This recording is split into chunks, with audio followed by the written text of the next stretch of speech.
침 나올 수도 있고. 여기 앉으니까 좋다.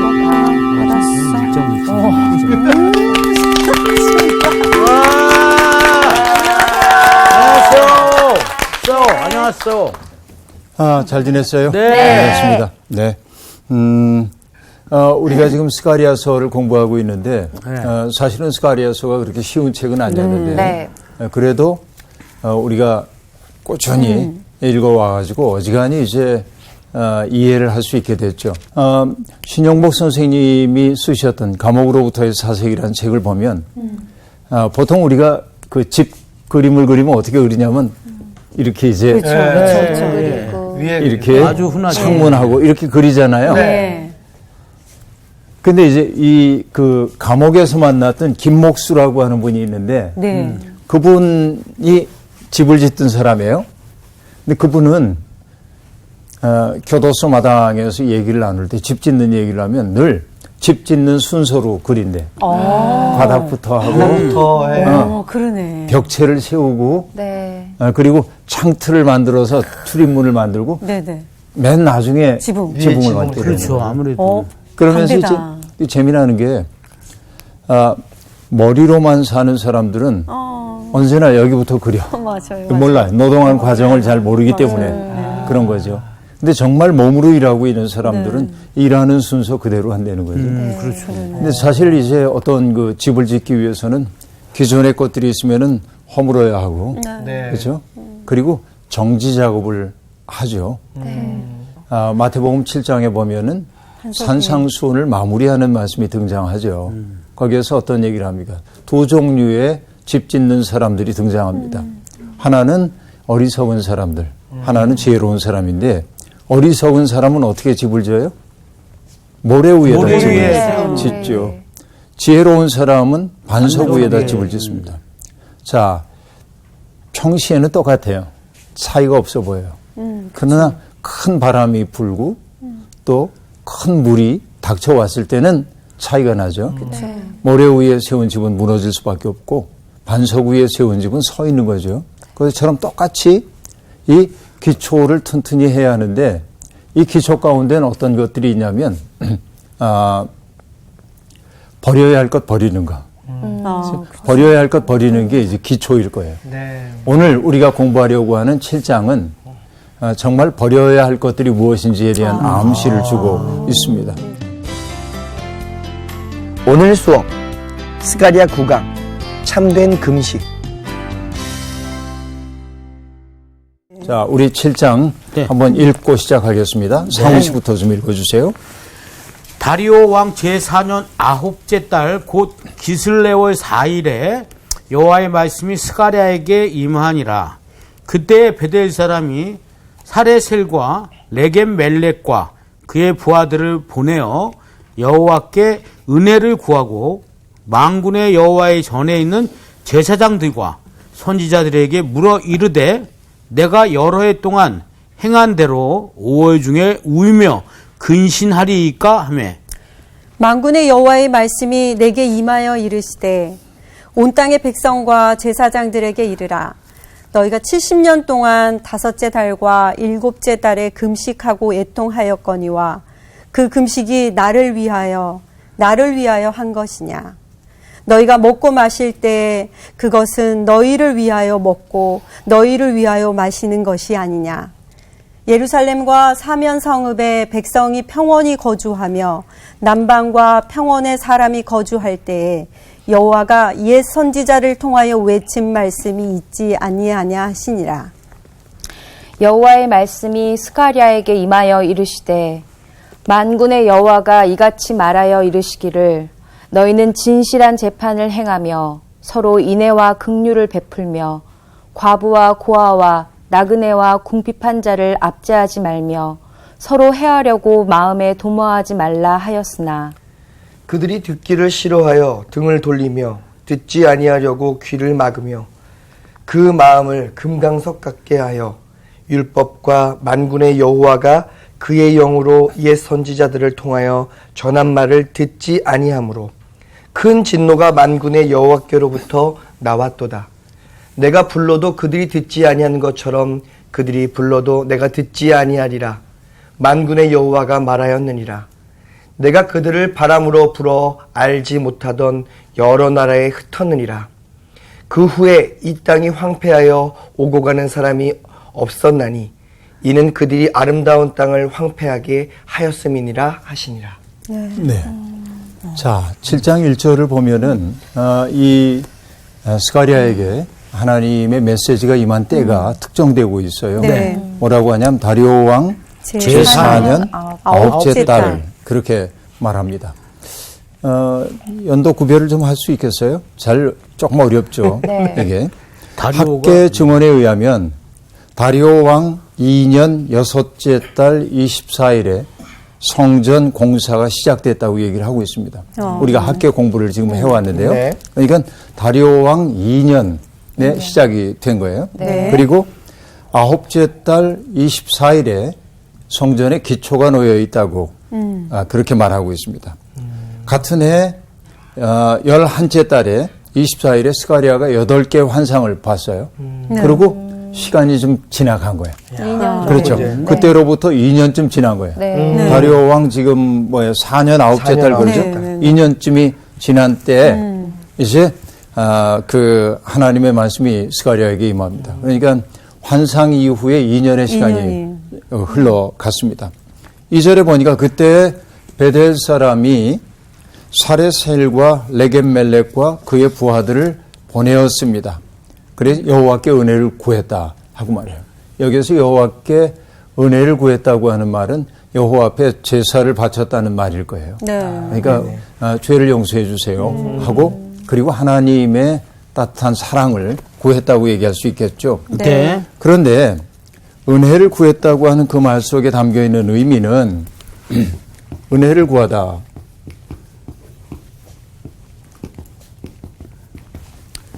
은혜를 구하지 않는 사람이 어디에 있겠습니까만 특별히 은혜를 구했다고 얘기하는 까닭은 그들이 처해 있는 삶의 사정이 만만치가 않았다. 그 베델 사람들 얘기입니다. 그죠? 여기 대표로 온 사람들이 베델 사람들을 대행해서 온 거니까 그러니까 어떤 기근이라든지 한재가 들었다든지 여러 가지 어려움들이 그들에게 있었겠죠. 이런 이제 인생의 문제들이 하나님의 개입과 도우심으로 좀 풀리기를 바라면서 은혜를 구했어요. 네. 그리고 그들이 묻습니다. 누구에게 묻냐면 만군의 여호와의 전에 있는 제사장들과 선지자들에게 물었습니다. 자, 제사장은 누구인지 알겠고 선지자도 알겠는데요. 지금 뭐라고 말했냐면 제사장을 얘기할 때 그냥 제사장이라고 안 하고 여호와 전에 있는 앞에 있는 서술이 장황하죠. 네. 만군의 그렇죠? 여호와의 전에 있는. 만군의 여호와의 전에 있는 이라고 말하므로 이 스가랴서에서는 성전주의가 상당히 중요하다. 그렇죠? 성전 체제라고 하는 것은 중심은 예언자라기보다는 제사장이죠. 제사장. 그래서 제사장을 앞에 내놓고 있습니다. 성전 체제. 그래서 여기 이제 제사장이 먼저 등장하고 있는데 그 제사장을 수식하고 있는 말이 만군의 여호와 주님의 전에 있는 그렇게 얘기하고 있습니다. 만군의 여호와라고 하는 것은 여러 차례 우리가 지금 보고 있습니다만 만군의 여호와는 어떤 분이에요? 전쟁에 능하신 분이시고 네. 세상을 통치하시는 하나님이시죠. 네. 그렇죠. 여러분 그 유럽에 있는 그 예배당 오래된 예배당 건물을 가보면 네. 이제 돔 형태의 지붕이 있잖아요. 네. 여러분 보신 적이 네. 있죠. 네. 네. 거기 보면 그 돔 안에 누가 그려져 있냐면 천사? 그림이죠. 천사들? 물론 그림이 그려졌겠죠. 모자이크 같은 거 예, 맞아요. 이렇게 네, 네. 되어 있는 걸 볼 텐데 거기 누가 있냐면은 예수님의 모습이 그려져 있습니다. 그런데 그 예수님의 모습을 뭐라고 부르냐면 네. 판토크라토르라고 그래요. 판토크라토르. 프라토. 예, 판토크라토르라고 하는 건 뭐냐면 만군의 주야. 만유의 주야. 그러니까 돔 형태는 동그랗게 못하지만 반원형은 온 우주를 상징해요. 네네. 근데 여기에 그리스도가 모셔져 있고, 그러니까 올리워진, 고양된 그리스도라고 볼 수 있죠. 네. 그분이 만유를 다스리시는 분이에요. 가장 고양된 자리에 있는 것이죠.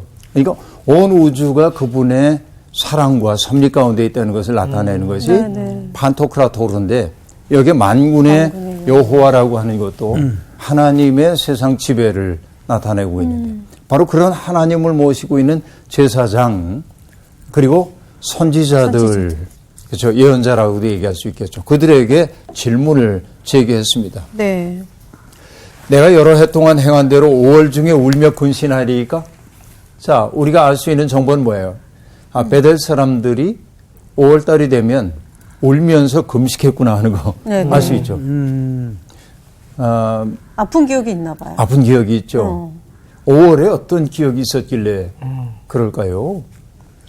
그죠? 이게 좀 알기 어렵잖아요. 네. 그죠? 분명히 어떤 그 아픈 기억이 있기 때문에 그럴 그렇겠죠. 텐데 울었다. 네. 아픈 기억이 있는 거예요. 네. 또 금식했다. 절박함이 있었던 거예요. 네. 자, 유대인들에게 5월은 아픈 달입니다. 왜냐하면 바벨론에 의해서 이스라엘이 멸망당할 때 네.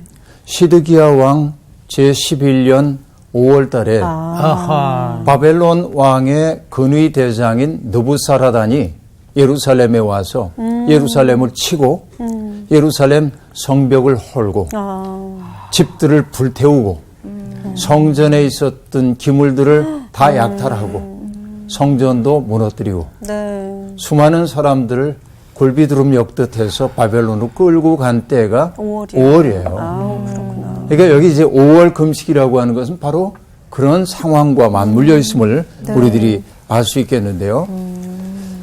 그런데 흥미로운 건 뭐냐면 지금 이 학계에게 하나님의 그 말씀이 맺던 때가 다리오 왕 2년이라고 얘기했고 그때 이제 스가랴에게도 말씀이 왔는데 지금은 다리오 왕 몇 년이에요?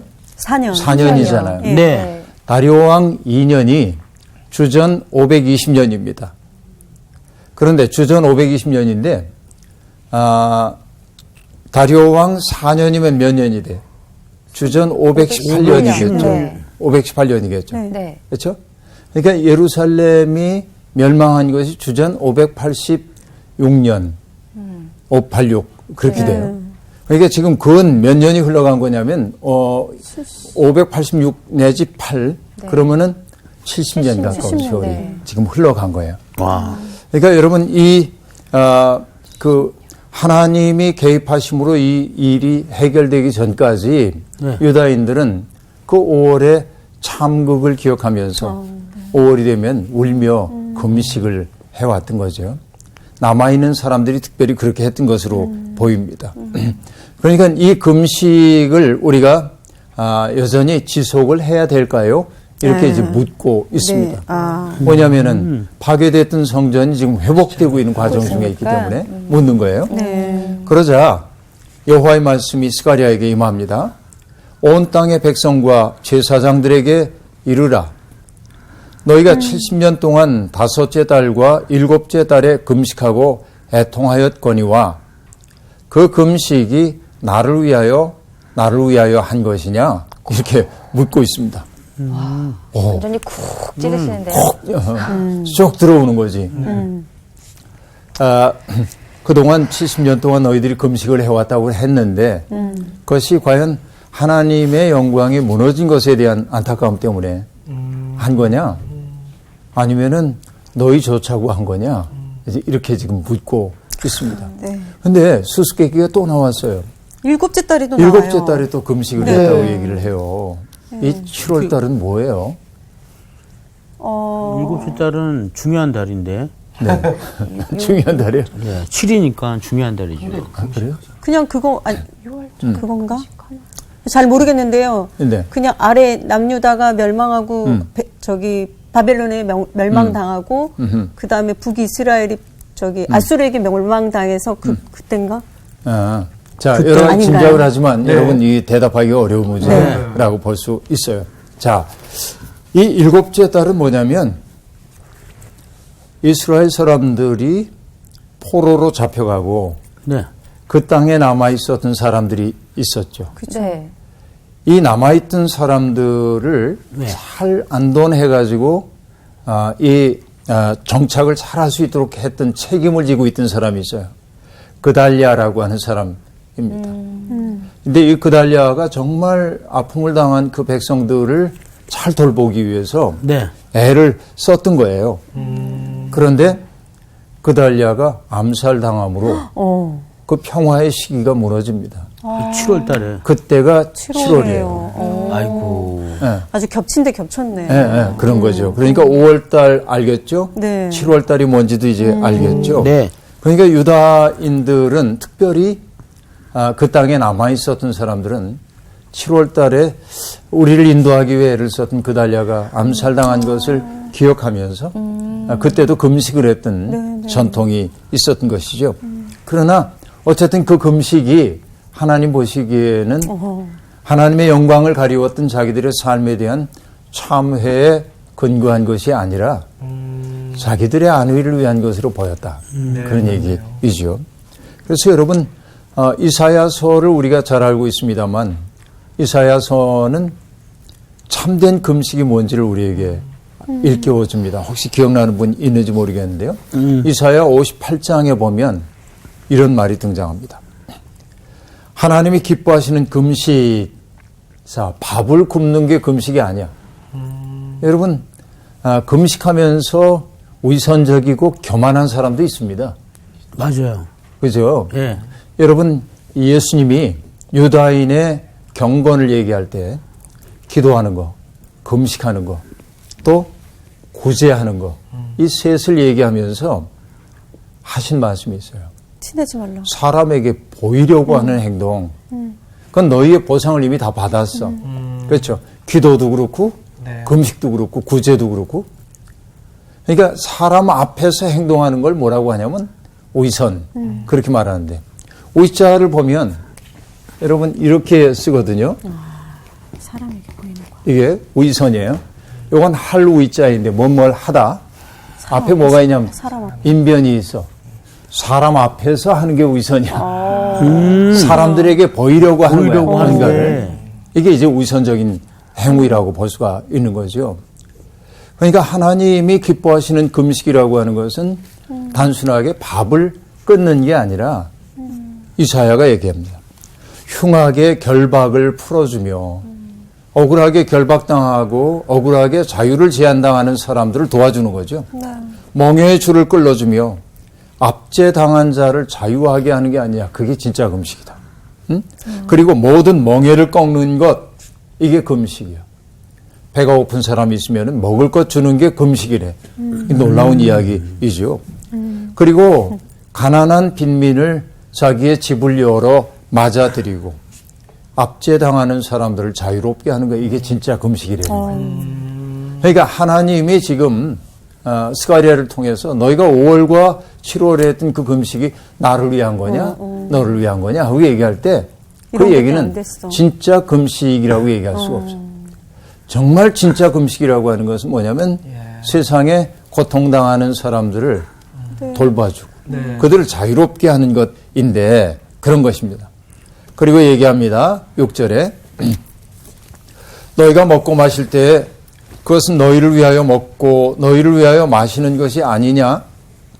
예루살렘과 사면 성읍에 백성이 평온히 거주하며 남방과 평원에 사람이 거주할 때 여호와가 옛 선지자를 통하여 외친 말씀이 있지 아니하냐 하시니라 라고 얘기합니다. 자, 선지자를 통하여 경고한 말씀들을 기억하라고 얘기합니다. 여기에 얘기하고 있는 남방이라고 하는 건 어디냐면은 네겝 사막지대를 얘기해요. 척박한 땅, 그것을 얘기합니다.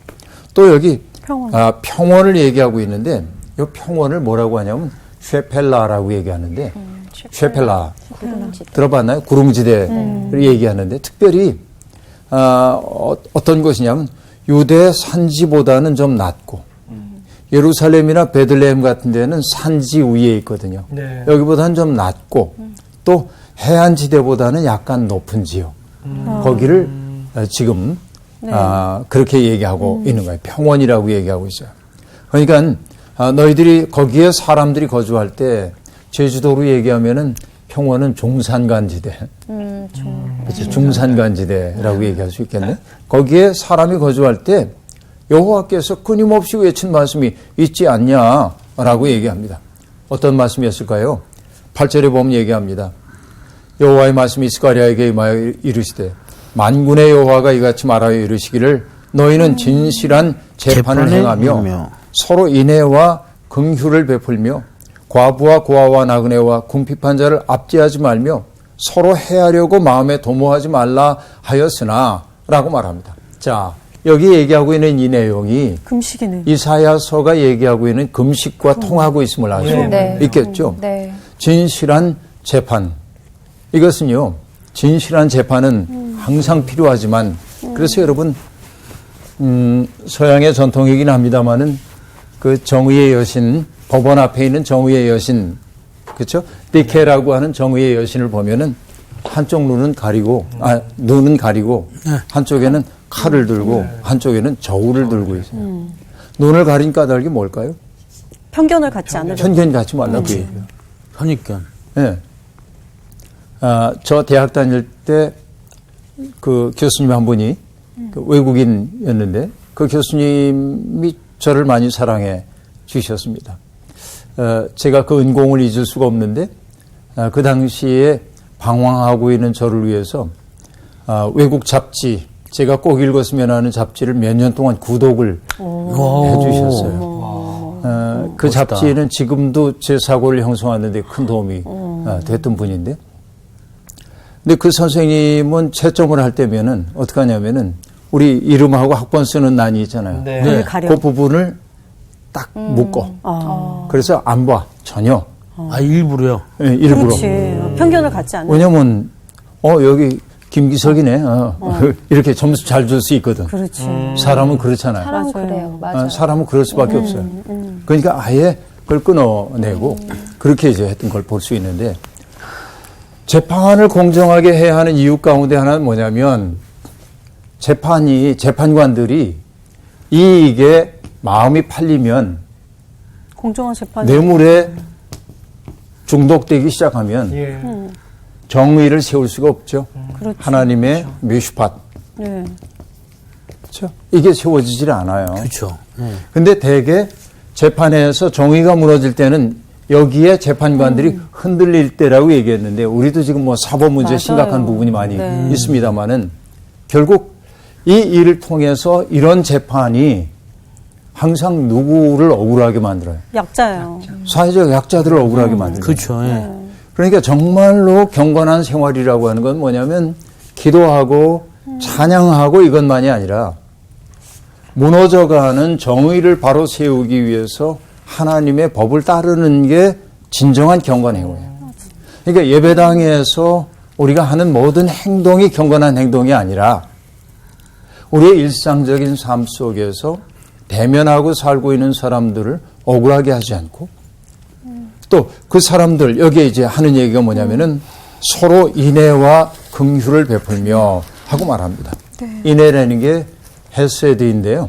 헤세드는 뭐예요? 언약의 바탕을 둔 사랑인데, 그러니까 하나님과 맺은 사랑의 관계도 지켜야 하지만 하나님을 통하여 사람과 사람 사이에 맺어진 그 언약도 지켜가야 하거든요. 그러니까 이게 인애야. 사람들에게 꼭 있어야 할 것이야. 그 다음에 뭐라고 얘기했어요? 긍휼. 네. 이게 긍휼이라는 단어는 하민이라고 하는 단어인데 자궁을 뜻하는 레헴에서 나온 말입니다. 어떤 말이냐면, 어머니가 자기의 태중에 잉태된 자식을 위해서 자기 생명을 걸잖아요. 네. 이게 어머니들의 사랑이죠.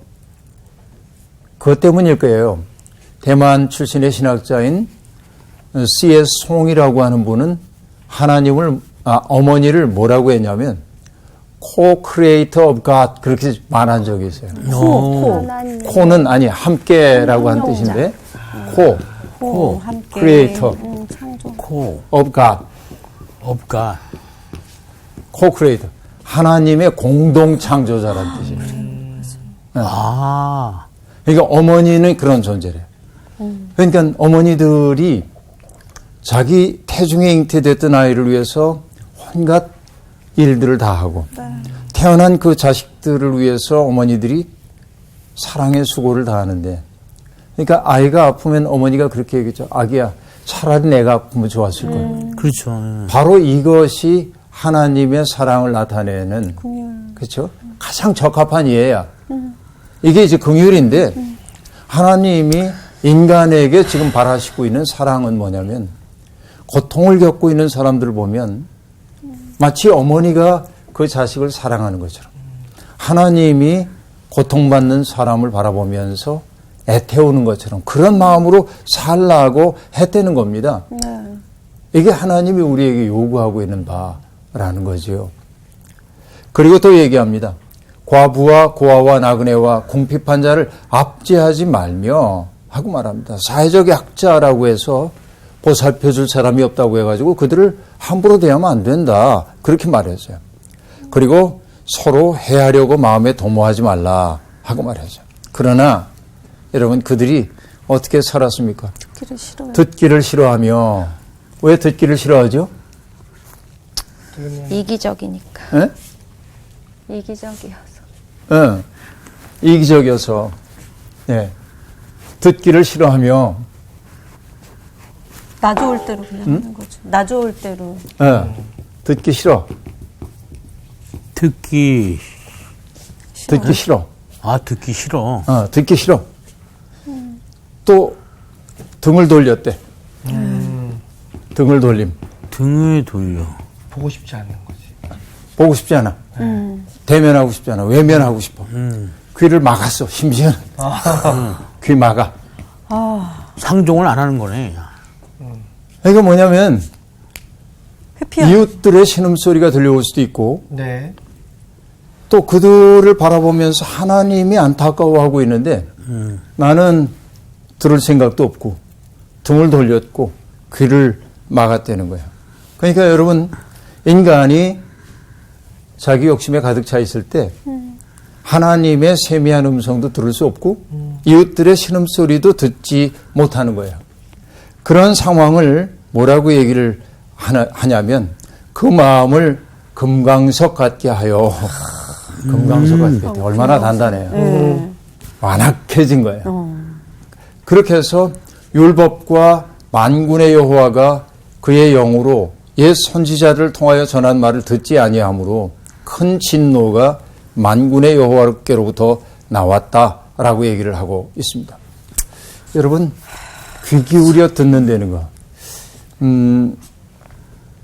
어때요? 미란 씨 누군가 하고 얘기할 때 그 사람이 이렇게 딴청 피우고 그러면 기분이 좀 나쁘죠. 그렇죠. 얘기할 때 눈을 보고 얘기해야 되는데 막 자기 한 일 한다든지 뭐 핸드폰을 만지작거린다든지 시계를 본다든지. 뭐 본다든지 이 사람 나하고 얘기하기 싫은가? 이런 생각 들죠. 그러니까 나도 살면서 경험하는 게 뭐냐면 누구하고 얘기를 했는데 네. 완전히 내 이야기에 몰입해가지고 네. 들어주는 사람을 만나면 기분 좋죠.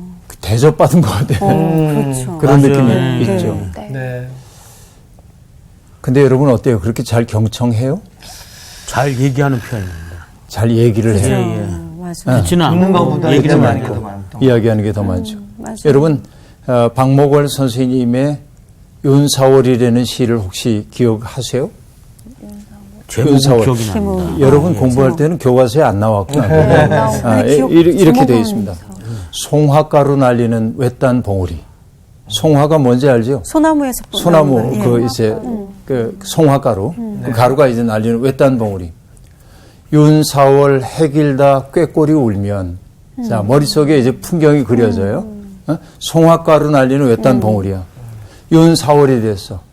그러니까 해가 길다고 꾀꼬리가 울자 산지기 외딴집 눈먼 처녀사 문설주에 귀대고 엿듣고 있다. 이렇게 얘기한단 말이야. 엿듣고 있다고? 그러니까 산지기가 살고 있는데 외딴집에 아마 그 딸이 있었던 모양이지.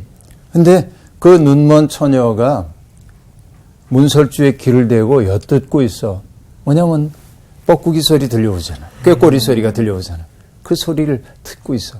그러니까 나는 그 들음을 뭐라고 하냐면 온몸이 귀가 되어 듣고 있는 거예요. 온 감각을 다 해가지고 네네. 그런 것이죠. 여러 해 전에 내가 옛날에 그루지아라고 얘기했던 조지아라는 나라에 갔는데 네. 조지아라고 하는 나라에 가서 이제 예배당에 들어갔습니다. 근데 거기에서 보니까는 그 사제들이 성경 말씀을 낭독을 하고 있었어요. 예배 시간이 아닌데도 마이크를 통해서 성경 말씀이 들려옵니다. 어떤 사람들은 가가지고 이콘이 있는 데 가서 촛불 밝혀놓고 거기서 기도하기도 하고 네. 뭐 그렇게 하고 있는데 그 말씀이 나오는 그 자리에서 어떤 아주머니 한 분이 밑에 가방을 내려놓고 가만히 말씀을 듣고 있는 거예요. 네. 근데 나도 거기에 머물면서 지켜봤습니다만 30분 이상을 그래서 제가 글을 쓰면서 그랬어요. 온몸이 귀가 되어서 저렇게 간절히 들을 수도 있구나, 인간이. 온몸이 귀가 되었을 때 있는 거. 감동적이었어요, 그 모습이. 네. 여러분, 우리는 뭐든지 건성으로 들으려고 맞아요. 하고 있습니다. 그러니까 예언자들을 통해서 하나님이 하셨던 말씀은 명백하잖아요. 네. 그러나 너희는 듣지 않았다. 듣지 않았어. 그러니까 율법의 말씀도 듣지 않았고 선지자들을 통하여 전해준 말도 듣지 않았기 때문에 결국 그 듣지 않음이 빚어낸 것이 뭐냐면은 재앙이었다. 결국은 하나님께 등 돌리고 이웃들에게 등 돌린 그 삶은 반드시 뭐로 귀착되냐면 재앙을 낳는다. 그럴 수밖에 없는 게 여러분 예컨대 이제 내가 어려운 일이 있어서 상훈 씨한테 정말 도움을 좀 베풀어 달라고 얘기했는데 모른 척 하는 거예요.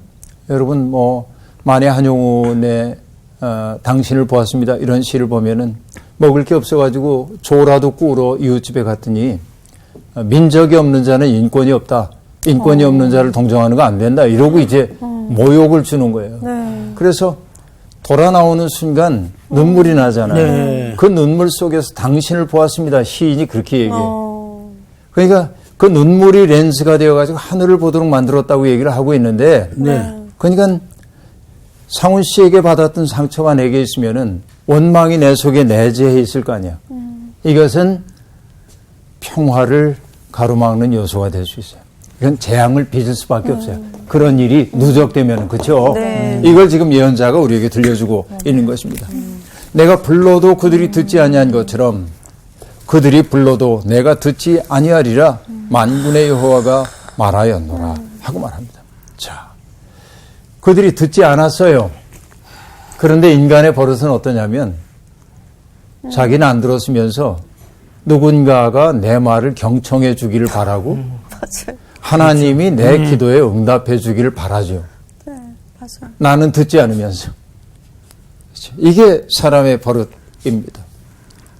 그런데 하나님이 단호하게 말씀하십니다. 그들이 불러도 내가 듣지 아니하리라 라고 얘기합니다. 하나님이 진노하신 결과예요. 그게. 네. 그러니까 너희들이 아무리 절박한 상황 속에 처해서 주님 나를 기억해 주소서라고 해도 난 듣지 않을 거야. 이렇게 말합니다. 여러분 하나님한테 하나님 쪼잔하게 그게 뭐예요? 그러면 안 돼. 그렇죠. 네. 하나님은 끊임없이 네. 토라의 말씀을 통해서 예언자들을 통해서 너희 그렇게 살면 안 돼. 네. 안 돼. 응? 이웃을 억울하게 하면 안 돼. 고아와 과부와 나그네들의 신음소리를 들어야 돼. 그들에게 너희들이 긍휼을 베풀어야 돼. 하고 수없이 얘기했지만 내 욕심에 끌려가지고 전혀 응답하지 않았어요. 그런데 살다 보면 나도 또한 어려움을 겪을 때가 있는데 맞아요. 그때가 되면 어떠합니까? 절박하게 나를 좀 도와달라고 그렇죠. 얘기하죠. 그때서야 세상이 얼마나 냉혹한 곳인지를 발견하게 돼요. 네. 여러분 예수님의 비유 가운데 잃어버린 양 한 마리의 비유 여러분 기억나시죠? 네. 목자가 산에서 양들을 몰고 내려오다 보니까 한 마리가 없는 걸 알게 되어서 그때 목자는 어떻게 합니까? 99마리를 산에 그냥 놔두고 한 마리를. 그 한 마리 양을 찾아간다고 얘기합니다. 네. 산술적으로 보면 맞지 않아요. 왜냐하면 99대 1이야. 그죠. 맞아요. 요거 찾는다고 하다 얘들 잃어버릴 수도 있거든. 네. 그렇죠. 그리고 우리는 늘 내가 여기에 속해 있다고 생각해. 99에. 그러니까 항상 얘가 문제야. 걔는 왜 그래? 맞아요. 그러네. 걔는 왜 그러는 거야, 정말. 뭐 한 거야, 도대체. 왜 이렇게 안 오니? 정말 민폐다. 맞아요. 우리 그러잖아요. 볼매. 아유. 그런데 목자는 뭐냐면 이 99의 마음에 공감하기보다는 길을 잃어서 위기에 처해서 내가 어쩌면은 죽을 수도 있다는 공포에 시달리고 있는 이 한 마리의 양, 그 양의 마음에 하나님은 초점을 맞추고 있어요. 어떤 분이 이렇게 얘기합니다. 한 마리의 양을 포기할 수 있는 사해는 네. 언제라도 99을 포기할 수 있다는 거예요. 아하. 그러네. 맞네. 그렇죠. 그러니까 우리 사회가 건강한 사회가 되기 위해서는 뭐냐면 소 한 마리. 99에 속했다고 생각하는 사람들이 하나를 왕따시키고 민폐라고 밀어내기 전에 그 한 사람들의 살 권리를 인정해주고 그의 속도에 맞추어 우리의 속도를 조절도 좀 해주고 그래야 한다는 얘기입니다. 속도 얘기하니까 여러분 우리가 횡단보도 건널 때 네. 어떨 때 횡단보도 신호가 너무 짧아요. 네. 건강한 우리가 가기에도 그렇죠? 빠르죠. 예. 근데 정말 그 연세 많으신 노인들이나 장애를 안고 계신 분들은 맞아요. 공포스러울 거야 거기를 가는 게. 무섭다고 그러시더라고요. 그렇죠. 근데 우리는 뭐냐면 저분 왜 나와가지고 저렇게 남들한테 민폐 끼쳐? 이런 소리 하면 안 돼. 네. 이게 지금 성경이 우리에게 들려주고 있는 얘기예요. 자, 내가 아무리 얘기해도 너희가 듣지 않았지 나도 너희가 하는 소리 안 들을 거야. 하나님이 이렇게 얘기합니다. 이것은 하나님의 쪼잔함이 아니라 그 엄정함을 너도 좀 이해해. 응? 그러니까 절박하게 너를 찾아왔던 사람들에게 너희들이 귀를 닫았을 때 그 사람이 느꼈던 고통을 너도 한번 느껴보란 얘기예요. 그렇죠? 그리고 얘기합니다. 내가 그들을 바람으로 불어 알지 못하던 여러 나라에 흩었느니라. 자, 그들의 그런 무정한 범죄 때문에 하나님이 그들을 흩어버리셨어요. 옛날에 그 고통스러웠던 삶이 그렇게 온 거라는 거예요. 그 후에 이 땅이 황폐하여 오고 가는 사람이 없었나니 그들이 아름다운 땅을 황폐하게 하셨습니다. 자, 하나님이 무력해서 그 땅이 황폐하게 된 것 아니고 하나님이 뜻한 바가 없어서 그 땅을 망가뜨린 게 아니고 결국 하나님의 말씀을 듣기 싫어했던 하나님 말씀에 등 돌렸던 귀를 막았던 그들의 삶이 빚은 것이 황폐한 삶이었다 하는 얘기입니다. 그러니까 금식을 한다고 한다면 정말 우리를 위한 금식이 아니라 그렇죠? 하나님의 마음이 뭔지를 헤아리기 위한 진정한 금식을 해야 되고 네. 그 금식의 근본은 이웃을 사랑하는 마음으로 나타나야 한다. 이것이 7장이 우리에게 주는 메시지입니다. 오늘 여기서 수업 마칠게요. 네. 고맙습니다. 아유, 감사합니다.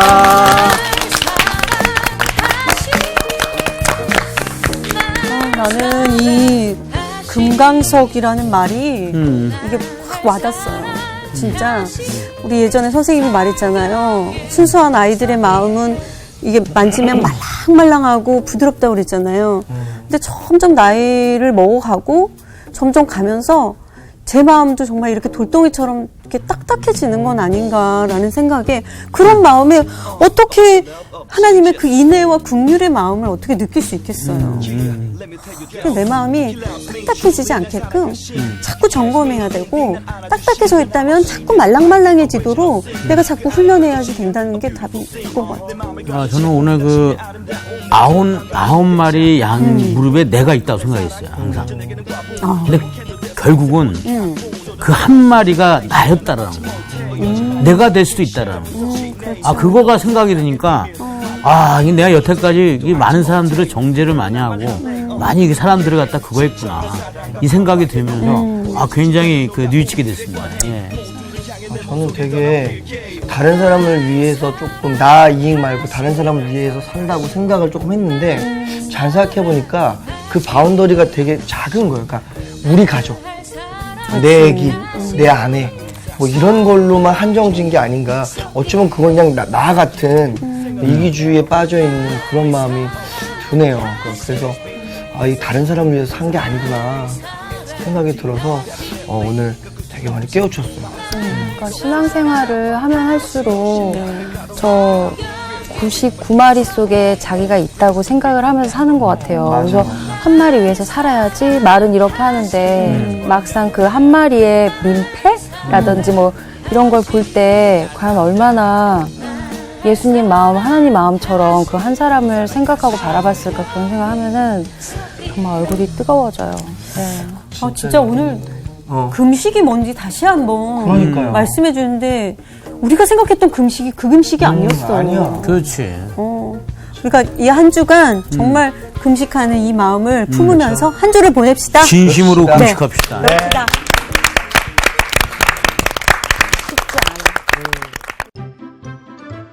이번 주 퀴즈입니다. 말라기에서 치료하는 광선을 비추는 것은 무엇일까요?